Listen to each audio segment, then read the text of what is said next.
Milostive, miluiește-mă, Dumnezeule, după mare mila ta și după mulțimea îndurărilor tale, șterge fără de legea mea. Mai vârtos mă spală de fără de legea mea și de păcatul meu curățește-mă, că într-o fără de legi m-a zămislit și într-o păcate m-a născut Maica mea, că adevărul a iubit cele nearătate și ascunse, ale înțelepciunii tale mi le-ai arătat. Stropii-mă vei cu isop și mă voi curăți, spăla-mă vei, și mai vârtos decât zăpada mă voi albi auzului meu. Vei da bucurie și veselie, bucura se vor oasele mele cele smerite. Întoarce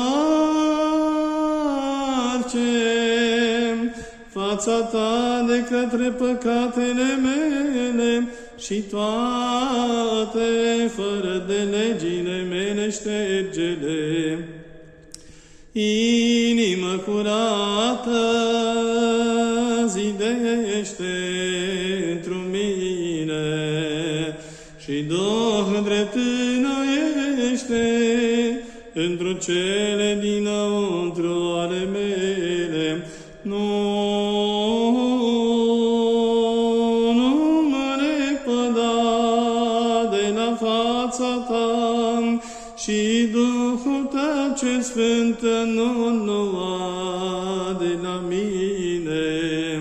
Dă-mi, Doamne, bucuria mântuirii tale și cu Duh stăpânitor întărește-mă.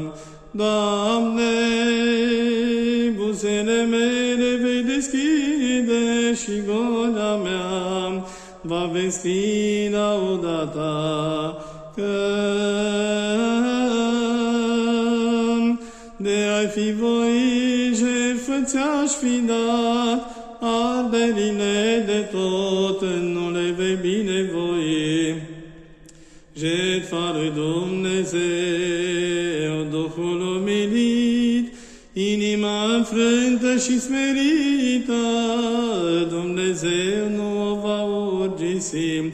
Fă bine, Doamne, într-o bunăvoirea ta Sionului și să se zidească zidurile Ierusalimului. Atunci vor pune pe altarul tău viței și mă mântuiește